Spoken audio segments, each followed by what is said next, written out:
విద్యుత్ ఛార్జీలను తగ్గించాలని నంద్యాల జిల్లా బనగానపల్లెలో వైసీపీ ర్యాలీ నిర్వహించింది. వైసీపీ పార్టీ కార్యాలయం నుంచి ర్యాలీగా విద్యుత్ కార్యాలయానికి చేరుకుని డీఈకి వినతి పత్రం అందించారు. మాజీ ఎమ్మెల్యే కాటసాని రామిరెడ్డి ఆధ్వర్యంలో ర్యాలీ జరిగింది. పేద మధ్యతరగతి ప్రజలపై మరింత భారం మోపడం అన్యాయం అని మాజీ ఎమ్మెల్యే కాటసాని రామిరెడ్డి ఆక్షేపించారు. ఎన్నికల ముందు సూపర్ 6 పథకాల పేరుతో ఉచిత హామీలు ఇచ్చిన కూటమి నాయకులు విద్యుత్ ఛార్జీలను పెంచమని చెప్పి అధికారంలోకి వచ్చామన్నారు. అబద్దపు హామీలతో గద్దెనెక్కిన చంద్రబాబు ఒక్క హామీని కూడా అమలు చేయలేదని విమర్శించారు కాటసాని రామిరెడ్డి. ప్రియతమ నాయకుడు వైఎస్ఆర్ కాంగ్రెస్ పార్టీ అధ్యక్షులు వైఎస్ జగన్మోహన్ రెడ్డి గారు ఇచ్చిన పిలుపు మేరకు ఈరోజు బనగానపల్లి ఎలక్ట్రికల్ ఏడీ కార్యాలయం ఎదుట ఈ యొక్క పెంచిన విద్యుత్ ఛార్జీలకు తగ్గించాలని కోరుతూ ఈ నిరసన కార్యక్రమం కూడా చేయడం జరిగింది.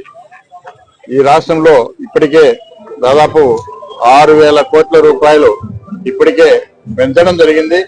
మళ్ళీ 9,000 కోట్ల రూపాయలు కూడా పెంచాలని చెప్పి కూడా నిర్ణయం తీసుకోవడం జరిగింది. కాబట్టి ఖచ్చితంగా ఈ యొక్క పెంచిన ఛార్జీలను తగ్గించాలని చెప్పి కోరుతూ ఈరోజు ఈ యొక్క బనగానపల్లి నియోజకవర్గం నుంచి వివిధ గ్రామాల నుంచి కూడా ఈ యొక్క కార్యకర్తలు సమీకరించి ఈ యొక్క ఒక ర్యాలీగా వచ్చి ఈ యొక్క ఏడీ గారికి ఈ యొక్క రిప్రజెంటేషన్ కూడా ఇవ్వడం జరిగింది.